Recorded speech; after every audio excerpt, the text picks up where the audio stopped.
to Bio, Jano Biology, Dil Se. So today we'll discuss class 10, nutrition, heterotrophic nutrition, human digestive system. So let's start. See, here I will draw the human digestive system. Before that, we have to keep some points that related to human digestive system.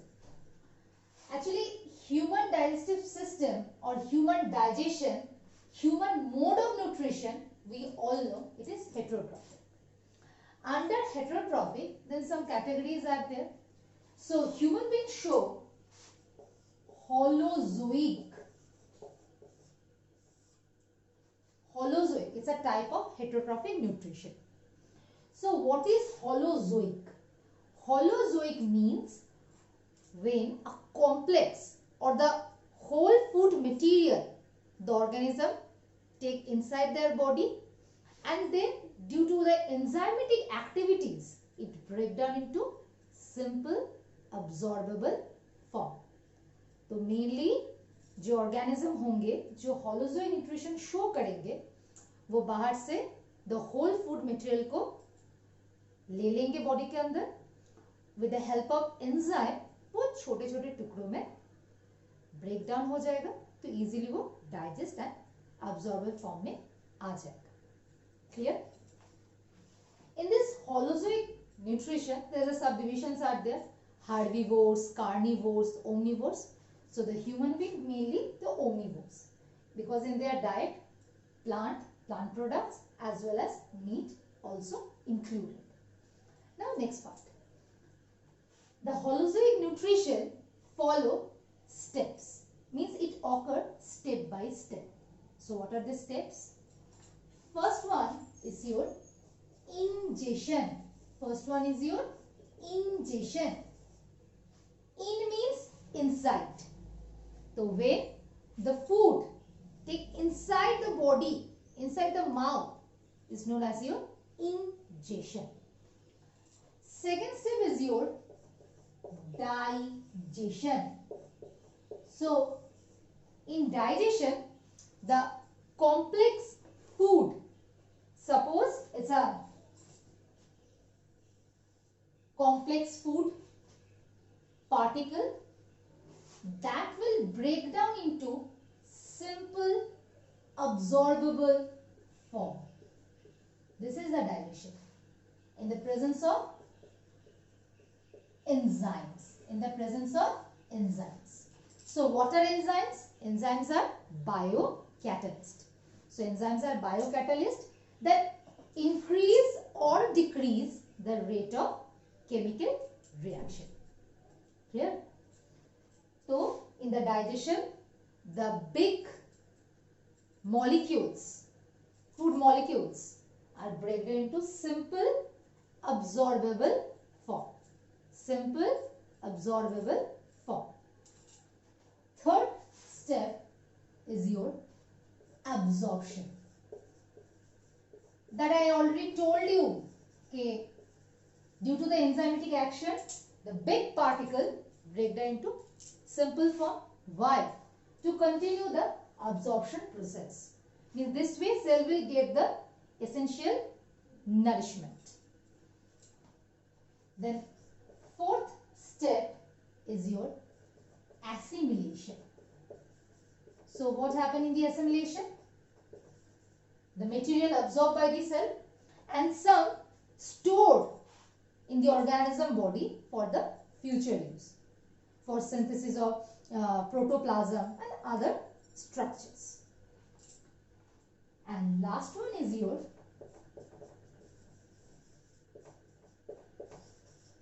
egestion. Egestion means exit. So all matter will not digested by the body. Some will remain undigested, that must be removed from our body, and that removed by the process of egestion. So the human being show the holozoic nutrition. In the holozoic nutrition कितने steps मिलेंगे हम लोगों को? 5. Ingestion, digestion, absorption, assimilation and egestion. Clear, student? Now start the human digestive system. So first thing first, that in human digestive system mainly composed of two parts. One is your alimentary canal. तो human digestive system कैसे बनेगा? इस digestive system में दो parts है, एक alimentary canal, दूसरा digestive glands. Clear student? तो ह्यूमन डाइजेस्टिव सिस्टम में है alimentary canal and digestive glands. ये दोनों मिलके कंप्लीट करेंगे ह्यूमन डाइजेस्टिव सिस्टम को. Clear? And human digestive system is complete. क्या मैंने बोला? Human digestive system is your complete. What is the meaning of that? Actually it has a two opening. इसका दो ओपनिंग होता है. एंटीरियर मतलब सामने, पोस्टीरियर मतलब पीछे. तो ये जो ह्यूमन एलिमेंट्री कैनल है, इसका जो सामने का ओपनिंग जिसको बोलते हैं एंटीरियर ओपनिंग है माउथ, और पोस्टीरियर ओपनिंग है anus. That's why human digestive system is your complete system. इसका दो ओपनिंग है, anterior opening and posterior. Anterior opening को क्या बोलेंगे? Mouth. Posterior opening is your anus. And digestive glands भी है, जिसके बारे में हम लोग धीरे धीरे जानेंगे. Clear? So let's start. So human digestive system, the first thing is your mouth. तो अगर हम लोग खाना खाएंगे, सो फर्स्ट स्टेप क्या था होलोजोइक न्यूट्रिशन का? First step ingestion, means intake of food. तो that will be done by mouth. Clear? Mouth, after mouth means mouth leads to buccal cavity. Mouth के बाद क्या आ जाएगा? buccal cavity. Clear? तो चलो इसको लिख लिख के पढ़ते हैं.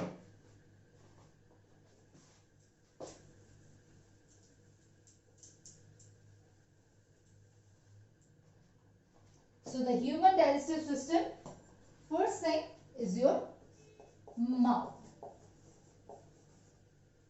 It's a slit that guarded by movable lips. जो गार्ड होता है movable lips से. After mouth, mouth के बाद हम लोग को क्या मिलेगा?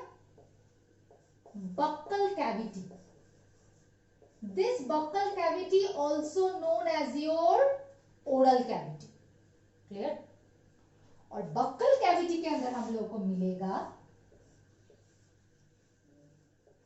saliva,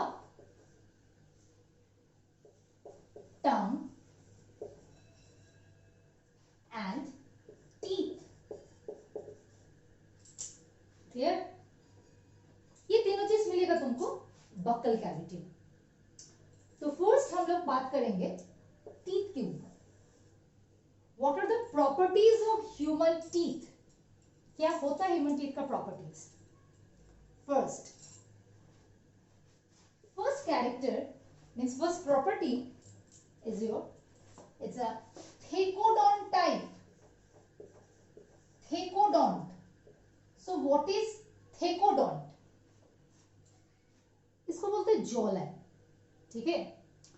अगर अभी तुम फील करोगे कि तुम्हारा जो दांत है, टीथ है, वो इस जॉ लाइन, जॉ सॉकेट में एम्बेडेड है, एकदम फिक्स्ड है अच्छे से. So that kind of teeth that embedded in the jaw socket, the teeth that embedded in the jaw socket is known as your thecodont. So human teeth ka first property, it's a thecodont type. Next one is your heterodont. ये heterodont क्या होता है? Hetero means different. तो जो दांत है ये different type का है। कैसे? छोटी उम्र से हम लोग पढ़ रहे हैं ना कि हम लोग का टीथ डिफरेंट टाइप से, incisor, canine, premolars and molars. तो जो डिफरेंट टाइप से हम लोग के बकल कैविटी में टीथ का जो टाइप है, इसलिए इसको बोलते हैं heterodont. Clear? Incisor, canine, premolar and molar. अगर तुम डेंटल फॉर्मूला लिखोगे जैसे incisor, canine, premolar and molar, ठीक है? तो ये अपर हाफ को ले लो, ठीक है? Upper half, lower half, up to this, ये साइड नहीं लेना है, हाफ साइड। तो क्या हो जाएगा? 2 1 2 3, okay, 2 1 2 3, so 8 upper jaw, 8 lower jaw, so total 16. See, 2 1 2 3, 2 1 3, 3 2 5, 5 3 8, 8 on upper half of the jaw, 8 lower half of the jaw, so total 16. This side also same, so twice we counted, यहाँ पे 16, यहाँ पे 16, 16 plus 16 कितना हो गया? 32। तो जो human adult होंगे उसमें कितना दांत मिलेंगे? 32, और सब डिफरेंट टाइप्स के, इंसिजर, कैनाइन, प्रीमोलर्स, मोलर्स, और this is called dentine formula. कैसे ये फॉर्मूला को लिखा जाता है? Clear? After that another property, diphyodont. ये क्या होता है? डाइफियोडोंट, डाई, डाई मीन्स दो। तो इस डाइफियोडोंट में क्या होता है कि जो ह्यूमन टीथ होता है एक पर्टिकुलर टाइम में आके वो फॉल कर जाता है, गिर जाता है।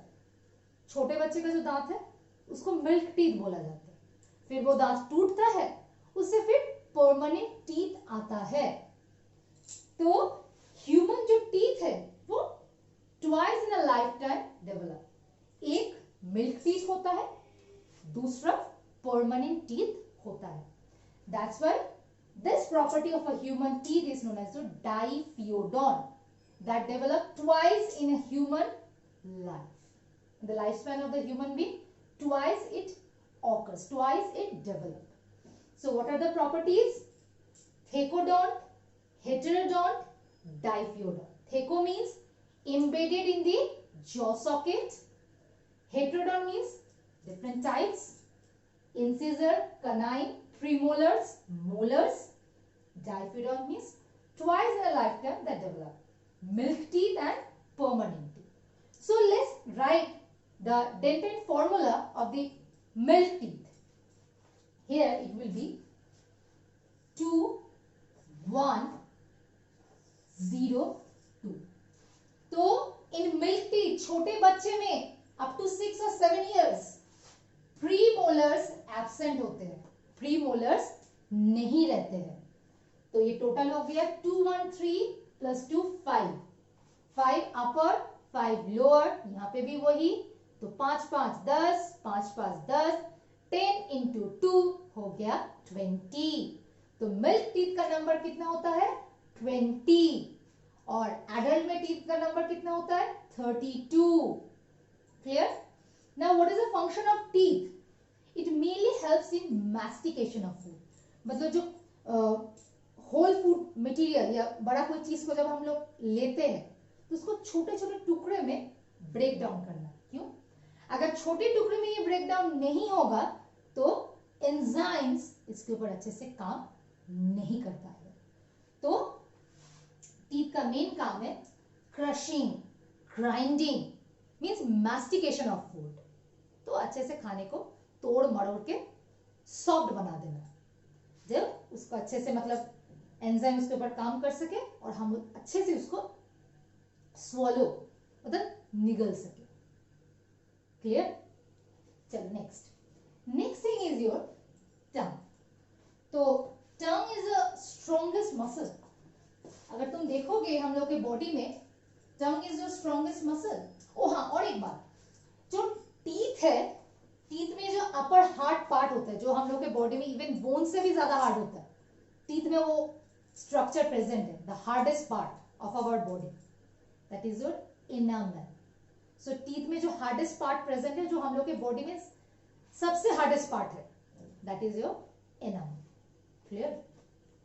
Now tongue, so if you see the tongue, it somewhat look like this, ये टंग है।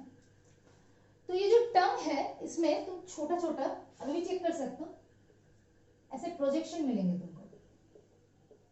This projections are called papillae, this projections are called papillae, and that contain taste buds. मतलब हम जो खाना खाते हैं, ये तीखा है, मीठा है, नमकीन है, ये कैसे पता चलता है? Because of taste bud, and where it is present in the tongue. ये जो टंग है, ये ओरल कैविटी, बक्कल कैविटी में अटैच्ड है। कैसे ये अटैच्ड है? With the help of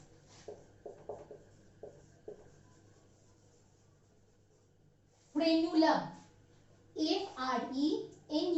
Frenulum, frenulum. So the tongue attached to the floor of buccal cavity by frenulum. Frenulum से हम लोग का जो टंग है वो बक्कल कैविटी में अटैच्ड है। क्लियर? और टंग का मेन फंक्शन क्या है? Detecting taste. मतलब जो भी खाना हम खाते हैं उसमें जो टेस्ट है, कैसा वाला टेस्ट है, वो डिटेक्ट करना। And the next one is your saliva. Saliva. So saliva mainly contain water, enzymes. तो saliva में क्या है? Water भी है, electrolytes है, enzymes है। तो भाई ये saliva आता कहाँ से है? This saliva come from salivary glands. This come from salivary glands. So what are the salivary glands in our body? Parotid, submaxillary, sublingual. So total 6 salivary glands present है हम लोग के बॉडी में। Parotid, submaxillary and sublingual. Parotid, ये जो देख रहे हो ना बिलो द ईयर, ये पार्ट में, जस्ट ये पार्ट में पैरोटिड ग्लैंड प्रेजेंट है। सब मैक्सिलरी ये पोर्शन में, और sublingual below the tongue, and they mainly release saliva. Okay, इस सलाइवा में अब कुछ कॉम्पोजिशंस होते हैं। अब देखते हैं क्या होता है सलाइवा में।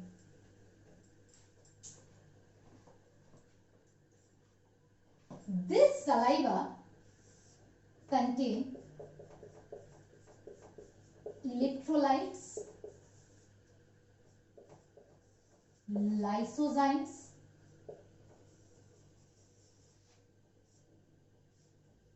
and salivary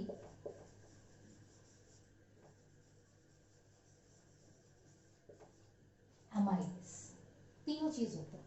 तो सलाइवा में इलेक्ट्रोलाइट्स जैसे bicarbonate, sodium, potassium, chloride ions रहते हैं, एंड लाइसोजाइम्स, सलाइवरी अमाइलेज। तो लाइसोजाइम्स क्या करते हैं? लाइसोजाइम्स सोचो खाने को पवित्र बनाते हैं। कैसे खाना पवित्र बनेगा मेरे? सोचो कि कभी कभी क्या होता है, हम लोगों ने हाथ धोया है बट ठीक से नहीं धोया है, तो कुछ बैक्टीरिया रह गए होंगे, या खाने में ही कुछ बैक्टीरिया रह गया है, तो वो तो हम खा लिए हैं, तो बीमार पड़ जाएंगे? नहीं, क्योंकि सलाइवा ये जो लाइसोजाइम सिक्रीट करता है, इस लाइसोजाइम की वजह से बैक्टीरिया मारा जाता है। कैसे? Actually it break the cell wall, it break the cell wall of the bacteria. Bacteria का सेल वॉल को लाइसोजाइम्स ब्रेक कर देता है, ठीक है, इसलिए वो मर जाता है। नेक्स्ट द मोस्ट इंपॉर्टेंट, इसको एकदम पूरा ध्यान रखना है इस चीज को, salivary amylase, very very important. Salivary amylase, this is also known as ptyalin. Salivary amylase को टायालीन भी बोला जाता है, तो कुछ कुछ बुक में आपको ये टायालीन के नाम में भी मिलेगा। तो सलाइवरी अमाइलेज एंड टायालीन दोनों एक ही चीज है। क्या काम है इसका? काम है ब्रेक डाउन ऑफ कार्बोहाइड्रेट। तो जब भी किसी जगह पे आपको एमाइलेज नाम का कोई शब्द मिलेगा, आंख बंद करके जान लीजिए कि ये कार्बोहाइड्रेट को ब्रेक डाउन करेगा। जहां पे भी अमाइलेज नाम मिलेगा वो क्या करेगा? कार्बोहाइड्रेट को ब्रेक डाउन करेगा। ठीक है, तो this salivary amylase complex carbohydrate जैसे स्टार्च, स्टार्च को ब्रेक डाउन कर देगा मोल्टोज में, जो एक डाइसैकेराइड है। ठीक है, सिंपल फॉर्म में आ गया। ये पॉली था, पॉली से डाई फॉर्म में आ गया, बहुत सारा था उसमें डाई फॉर्म में आ गया। In the presence of salivary amylase, जिसमें उसका पीएच है 6.8। 6.8 पीएच में सलाइवरी अमाइलेज स्टार्च को, मतलब कॉम्प्लेक्स शुगर को लिटिल बिट सिंपल शुगर में कन्वर्ट करेगा, बट नियरली 30%, पूरा नहीं होगा, जस्ट 30% का डाइजेशन होगा। तो बच्चों हम क्या जाने, वी अंडरस्टूड दैट कि the digestion, first digestion started in our mouth, means inside our buccal cavity. ठीक है, तो टीथ बड़ा फूड पार्टिकल को छोटा बना दिया, क्यों? when it becomes small, easily the enzyme salivary amylase act on that, उसके ऊपर काम करेगा। जब ये उसके ऊपर काम करेगा तो ये सॉफ्ट हो जाएगा, और जब ये सॉफ्ट हो जाएगा it is quite easy for body to swallow. So the soft ball of food due to salivary amylase, due to saliva, जो फूड मेरा सॉफ्ट बना, जो बॉल बना in mouth, is known as your bolus. So mouth में जो खाना मेरा soft ball like structure बना for swallowing is known as your bolus. इसको क्या बोला जाता है? बोलस। ठीक है, अब बोलस को हम स्वॉलो करेंगे, मीन्स स्वॉलोइंग। तो जब स्वॉलो करेंगे तब मिलेगा हम लोग को फेरिंग्स। तो the buccal cavity leads to pharynx, the buccal cavity leads to pharynx, so the buccal cavity leads to pharynx. तो फर्स्ट माउथ, माउथ के बाद buccal cavity, after buccal cavity there is your pharynx. अब ये pharynx है क्या? Pharynx is a common passage for food and air. इसमें से food भी पास होगा, air भी पास होगा। After pharynx we can easily see, देखो this structure, ये जो structure है that is known as your esophagus or food pipe. Esophagus और food pipe, clear? और जस्ट इसके एंटीरियर पोजीशन में रहता है तुम्हारा विंड पाइप भी। तो फूड पाइप के जस्ट एंटीरियर पार्ट में कौन रहता है? Wind pipe. और मैंने क्या बोला कि pharynx is the common passage, pharynx is the common passage for food and air. So tendency जरूर होगा कि जो फूड पार्टिकल्स है वो एंटीरियर पोर्शन, मतलब फूड पाइप का जो एंटीरियर पार्ट है, मतलब विंड पाइप में जाने की कोशिश करेंगे। अगर ऐसा होगा तो चोक्ड हो जाके हम लोग मर जाएंगे, पर ऐसा होता नहीं है। सो जो wind pipe, the opening of the wind pipe का जो ओपनिंग होता है उसमें एक कार्टिलेजिनस फ्लैप रहता है, मतलब सोचो कि एक ढक्कन रहता है। ठीक है, सोचो कि ये विंड पाइप है, ये विंड पाइप है, ये ब्लू वाला विंड पाइप है, और ये ब्लैक वाला तुम्हारा फूड पाइप है। तो फूड पार्टिकल टेंडेंसी क्या है, कभी कभी कि ये यहां पे आने का कोशिश करे। Whenever food passes, तब ये जो कैप है, ये कैप जिसको मैंने बोला कार्टिलेजिनस फ्लैप, वो विंड पाइप में बंद हो जाएगा, विंड पाइप को बंद कर देगा। तो जो फूड पार्टिकल है वो विंड पाइप पे आ नहीं पाया। तो ये जो कैप है, ये कार्टिलेजिनस फ्लैप को क्या बोला जाता है? It is known as your epiglottis. क्या बोला जाता है? एपिग्लॉटिस। सो एपिग्लॉटिस जब बंद हो जाता है तो फूड पार्टिकल विंड पाइप में नहीं आ सकता है। That's why it is advisable कि डोंट टॉक व्हाइल ईटिंग। जब खाओ तब बात मत करो।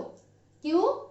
तब विंड पाइप का जो ढक्कन है एपिग्लॉटिस ठीक से बंद नहीं होगा और खाना फूड पाइप में नहीं जाके विंड पाइप में आ जाएगा, जिससे क्या हो जाएगा?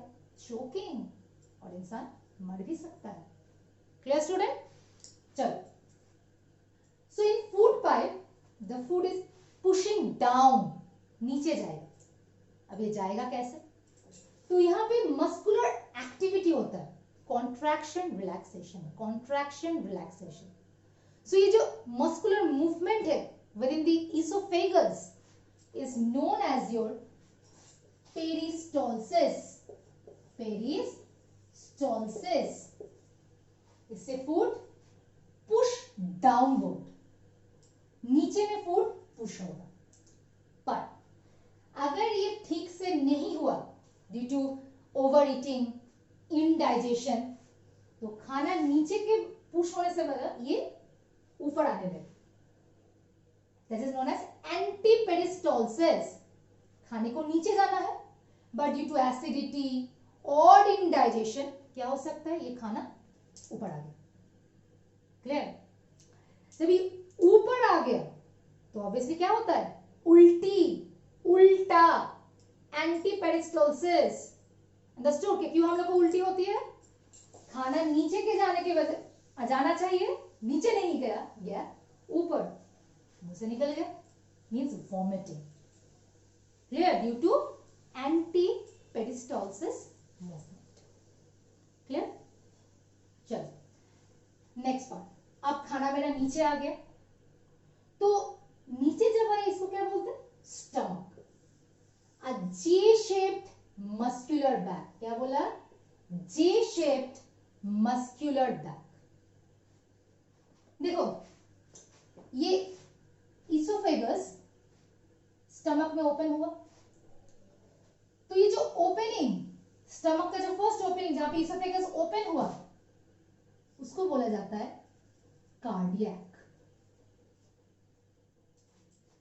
देन ये वाले पार्ट को बोला जाता है पंडिक। ये है बॉडी, और ये वाले पोर्शन को बोला जाता है पाइलोरिक। अच्छे से सुनो, ध्यान देके। तो जो स्टमक है वो जे शेप्ड मस्कुलर बैग है, जिसमें कितने पार्ट्स मिलते हैं? Cardiac, fundic, body, pyloric. Oesophagus open हुआ स्टमक में, जहां पे इसोफेगस ओपन हुआ स्टमक में, उस रीजन को बोला जाता है कार्डियक। फिर ये bulky portion of the stomach is known as your fundic. ये जो मेन रीजन है इसको बोला जाता है बॉडी, और लास्ट स्ट्रक्चर स्टमक का जो स्मॉल इंटेस्टाइन में ओपन होता है इसको बोला जाता है पाइलोरिक। क्या बोला जाता है? पाइलोरिक। तो स्टमक का कितना पार्ट्स हुआ? Cardiac, fundic, body, pyloric. Clear? Now next thing is that कि ये जो स्टमक है, खाना पेरिस्टॉल्टिक मूवमेंट से स्टमक के अंदर आया। मैंने क्या बोला? अगर बैक फ्लो हुआ तो उल्टी हो जाएगी, वॉमिटिंग हो जाएगी, but it naturally food downward he push होता है, बैक फ्लो होता नहीं है। क्यों? क्योंकि यहां पे प्रेजेंट रहता है स्फिंक्टर मसल क्या प्रेजेंट रहता है? स्फिंक्टर मसल, स्पेलिंग लिख देती हूं, स्फिंक्टर मसल। ये sphincter muscle present at the junction of means where the food pipe opens into the stomach, उसके बीच में रहता है sphincter muscle. It prevents the backflow of the material, जो मटेरियल एक बार नीचे आ गया वो ऊपर नहीं जा सकता, but due to some disorder, due to problem जा भी सकता है, but naturally generally in healthy human being ये होगा नहीं। Why? Because the activity of sphincter muscle, it prevents the backflow of the material. Clear? चलो, so next thing, after food pipe, second one is your means 1 2 3 4 then stomach। Stomach का तो 4 part हम लोगों ने पढ़ ही लिया है, cardiac, fundic, body and pilot. तो मेरा खाना पार्शियली डाइजेस्ट हुआ है क्योंकि कार्बोहाइड्रेट का डाइजेशन हुआ है, कौन से एंजाइम से? सलाइवरी अमाइलेज से। क्लियर? फूड मेरा सॉफ्ट हो गया है जिसको हम लोग क्या बोलेंगे? बोलस। पेरिस्टोल्टिक मूवमेंट हुआ, अब वो स्टमक में आ गया है। स्टमक में जो पार्शियली डाइजेस्टेड फूड होगा, स्टमक में भी कंप्लीट डाइजेशन नहीं होता है, यहां पे भी डाइजेशन क्या होगा? पार्शियल होगा। So the partially digested food in the stomach is known as your chyme. इसको क्या बोला जाता है? काइम बोला जाता है। तो बकल कैविटी में पार्शियली डाइजेस्टेड फूड को क्या बोला जाता है? बोलस। और स्टमक में इसको क्या बोला जाता है? काइम। क्लियर? अब क्या एक्टिविटी होता है स्टमक में वो हम लोग को जानना है। एक्चुअली स्टमक में 3 टाइप के सेल्स होते हैं, 3 टाइप के सेल्स होते हैं स्टमक में। एक है तुम्हारा म्यूकस नेक सेल्स। क्लियर? दूसरा होता है पेप्टिक और चीफ सेल्स, और तीसरा ऑक्जेंटिक और पैराइटल सेल्स। सो स्टमक के अंदर में 3 टाइप के सेल्स मिलते हैं, म्यूकस नेक सेल, पेप्टिक और चीफ सेल्स, ऑक्जेंटिक और पैराइटल सेल्स। क्लियर? अब देखो, म्यूकस नाम से ही पता चल रहा है कि ये क्या सिक्रीट करेगा? म्यूकस सिक्रीट करेगा। क्लियर? पेप्टिक ये रिलीज करता है पेप्सिनोजेन। क्या सिक्रीट करता है? पेप्सिनोजेन। और पैराइटल सेल HCl। क्लियर? तो मैंने क्या बोला? स्टमक में 3 टाइप के सेल्स होते हैं, they are mucus neck cells, peptic और चीफ सेल्स, ऑक्जेंटिक और पैराइटल सेल। म्यूकस नाम से ही पता चल रहा है क्या करेगा? म्यूकस सिक्रीट करेगा। पेप्टिक PP पेप्सिनोजेन, ऑक्जेंटिक और पैराइटल HCl हाइड्रोक्लोरिक एसिड। तो क्या काम है इन लोगों का वो हम लोग को जानना है। चलो,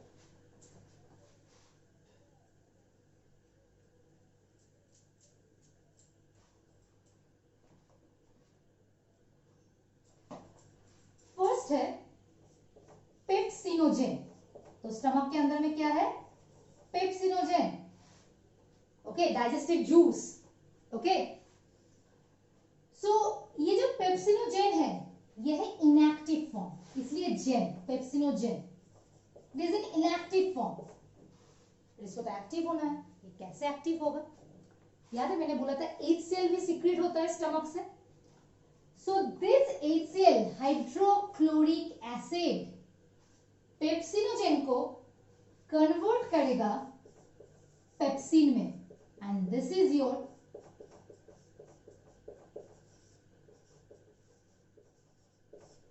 एक्टिव फॉर्म। यही active form, this is an enzyme. Pepsin अब एक एंजाइम है, ये एंजाइम अब प्रोटीन डाइजेस्ट करेगा। देखो, P for pepsin and P for protein, very easy. P for pepsin, P for protein. तो पेप्सिन क्या डाइजेस्ट करने में हेल्प करेगा? प्रोटीन डाइजेस्ट करने में। तो यहां पे एक सेल का काम क्या हो गया? इनएक्टिव पेप्सिनोजेन को एक्टिव पेप्सिन में कन्वर्ट करेगा, जो प्रोटीन डाइजेशन में हेल्प करेगा। क्लियर? तो एक सेल का ये फर्स्ट रोल क्या हो गया? Activate pepsinogen to pepsin, means activation of pepsinogen. Second, kill bacteria, ये बैक्टीरिया को किल करता है। And maintain the stomach medium acidic, ये एसिडिक मीडियम में डाइजेशन अच्छे से हो पाएगा। ये है एक सेल का काम। क्लियर? नाउ क्वेश्चन है कि मैंने बोला कि देखो, तीन चीज सीक्रेट होता था स्टमक से।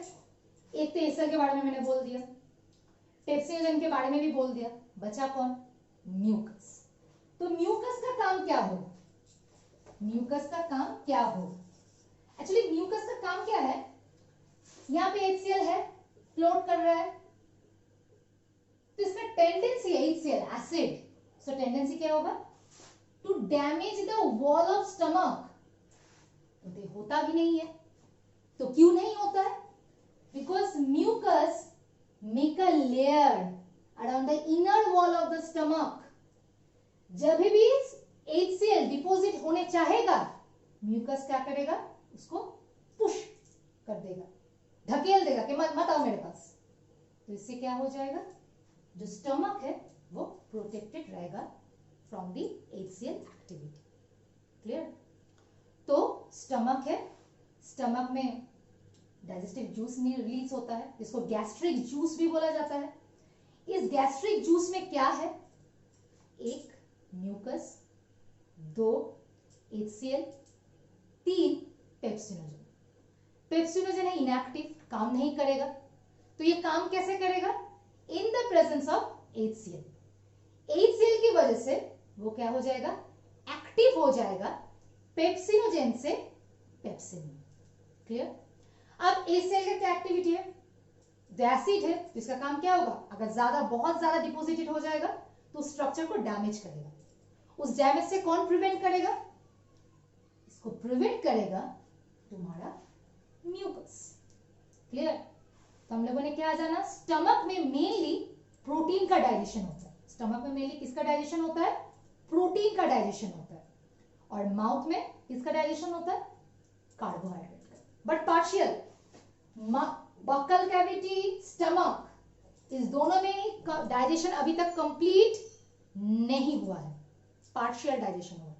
And partially digested food in the stomach is known as your gut. Clear? चलो अब नेक्स्ट पार्ट में आते हैं।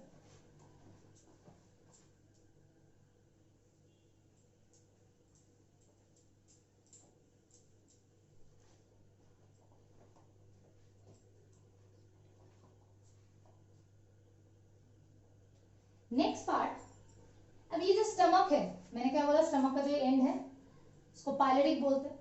तो the stomach open into small intestine, small intestine. But the funny part is that it's a longest part of the alimentary canal, ये सबसे लंबा part है, फिर भी इसका नाम है small intestine because of extensive coiling. ये पूरा कॉइल्ड होकर रहता है, इसलिए पता नहीं चलता है कि ये बहुत लंबा है। क्लियर? और एक बात, ये स्मॉल इंटेस्टाइन कार्निवोर्स में छोटा होता है, स्मॉल होता है, और जो हार्डीवोर्स होंगे उसमें लंबा होता है। बोल सकते हो क्यों? क्योंकि हार्डीवोर्स क्या खाते हैं? प्लांट प्रोडक्ट्स, जिसमें क्या है? सेलुलोज है।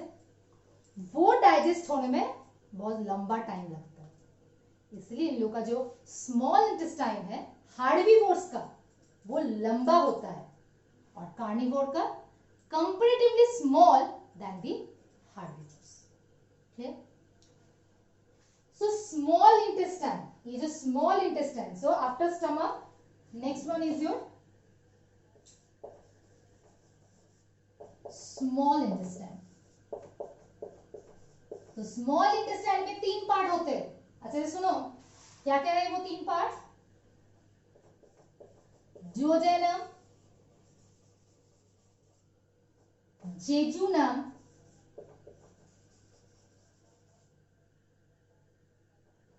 And ileum. तो स्मॉल इंटेस्टाइन का कितना पार्ट होता है?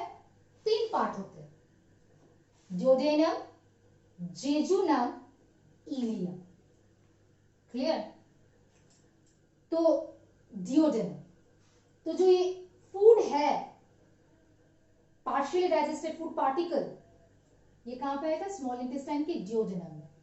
बच्चों याद रखना, complete digestion takes place in the small intestine. तो कंप्लीट डाइजेशन कहां होता है?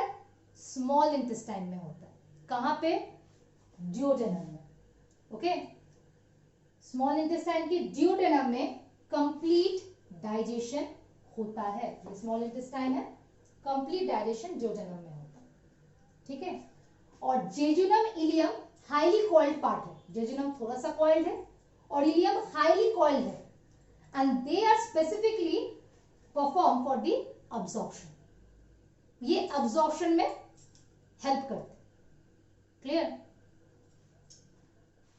सो ड्यूडेनम, तो ड्यूडेनम में जो फूड आएगा, पार्शियली डाइजेस्टेड फूड आएगा, वो कैसा, किस नेचर का होगा?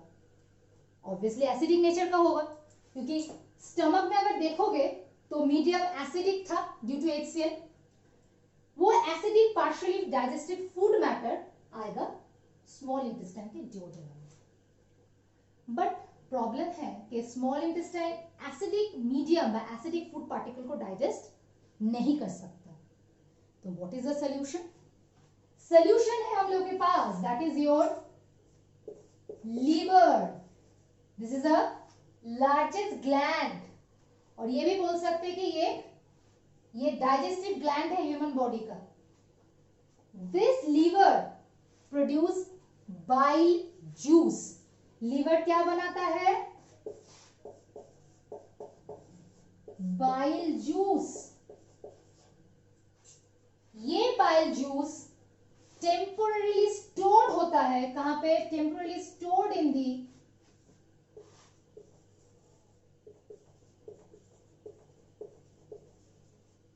Gall bladder. सो लीवर क्या बनाता है? बाइल जूस, जो स्टोर रहता है गॉल ब्लैडर में। जब जरूरत है वो कहां पहुंच जाता है? Small intestine. तो ये बाइल जूस, अच्छा से सुनो, बहुत important, it is very very important. Bile juice doesn't contain any kind of enzyme. इसके अंदर में कोई एंजाइम्स नहीं रहता है, but still very important in human digestion. तो बाइल जूस में क्या रहता है? बाइल जूस में तुम्हारा सॉल्ट्स रहते हैं, पिगमेंट्स रहते हैं, कोलेस्ट्रॉल रहते हैं, फॉस्फोलिपिड्स रहते हैं। तो बाइल जूस की कॉम्पोजिशन में कोई एंजाइम्स नहीं रहता है। क्या रहता है? कुछ सॉल्ट्स, पिगमेंट्स, फिर phospholipid, cholesterol. But still it is very important in human digestion.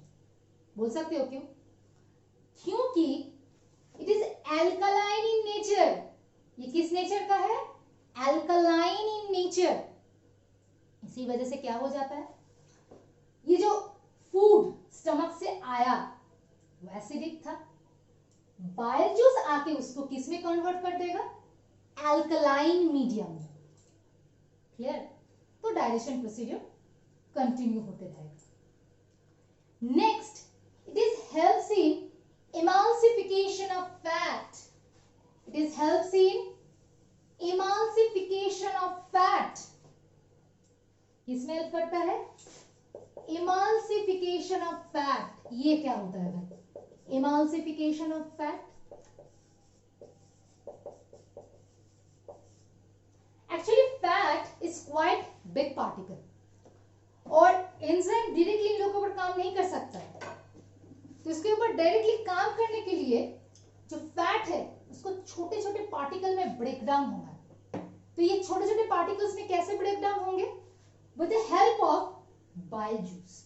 Bile juice large fat globules, जो लार्ज फैट ग्लोब्यूल्स है उसको स्मॉल ग्लोब्यूल्स में कन्वर्ट कर देता है. Hence enzymes can easily act on that. Clear? उसको छोटा बना देगा कि एंजाइम अच्छे से काम करे और वो एब्जॉर्बेबल फॉर्म में आ जाए. ये जो इवेंट है इसको बोला जाता है emulsification of fat. That is done by the bile juice. That's why it doesn't contain any kind of digestive enzyme, but still it is very important in human digestion. One, to maintain the medium alkaline in the small intestine. Second, emulsification of fat. Bile juice कौन secrete करेगा? Liver. Liver क्या है? Largest gland. और ये bile juice कहां पे store रहता है temporarily? In the gall bladder. Gall bladder में ये स्टोर्ड रहता है. फिर और एक ग्लैंड है हम लोग का जिसको बोला जाता है पैनक्रियास. जिसको क्या बोला जाता है? पैनक्रियास. ये एक मिक्स ग्लैंड है. आप लोगों ने पढ़ा ही होगा 8th स्टैंडर्ड में, 9th स्टैंडर्ड में भी पढ़ा है. तो पैनक्रियास भी एक डाइजेस्टिव ग्लैंड है. ये मिक्स ग्लैंड है. ये हार्मोन भी सिक्रीट करता है, एंजाइम्स भी सिक्रीट करता है. अभी हम लोग एंजाइम्स के बारे में ही पढ़ेंगे. तो ये ट्रिप्सिन, एमाइलेज, लाइपेज, ये सब एंजाइम सिक्रीट करते हैं. So today in this video up to this. In the next video, we'll discuss the further process, absorption and up to egestion. Hope you like this video. So, see you soon. Thank you.